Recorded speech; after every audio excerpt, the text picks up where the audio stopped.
Good morning, YouTubers, and welcome once again to the eastern wing of the Stink Bug Works.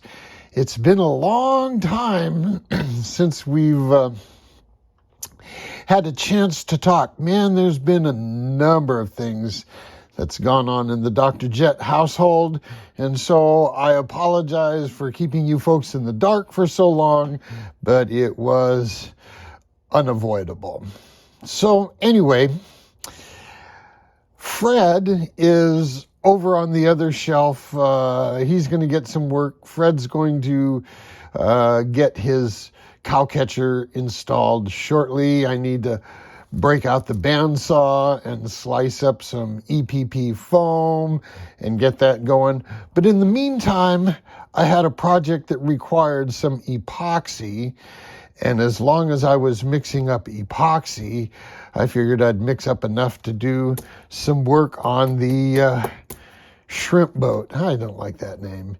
Anyway, so here's what I've done. Now, everybody has a different approach to applying an epoxy seal to the inside surfaces.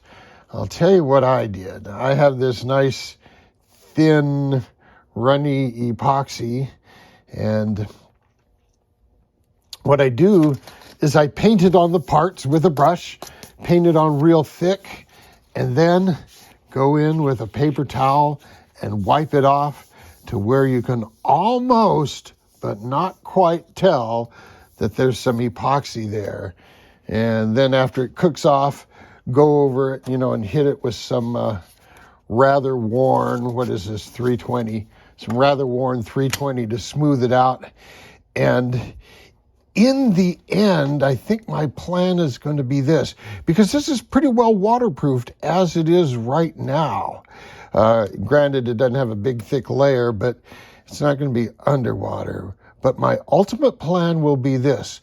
Once the entire hull is built, and I can still reach inside, before the top hatch goes on, I'm going to mix up a batch of this, thin it out with some alcohol, slosh it all in there, and then go in with a paper towel and wipe off as much as I possibly can to try to get down to this appearance right here. And what that will do really is just kind of fill up these little corners in here and make sure everything's just got a good structural bond.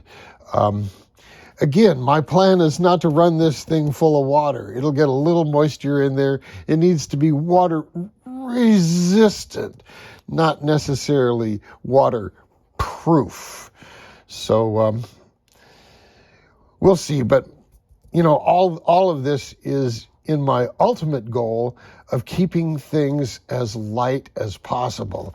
Epoxy really adds the weight, so the less of this you have, the better. And so here I'm epoxying these doublers onto the skins here. And once that's done, we'll start putting bulkheads, and we'll assemble a couple of sides, and we'll keep you guys in touch. So again, my apologies for the hiatus, and just letting you know I appreciate all you guys. So until next time, jet out.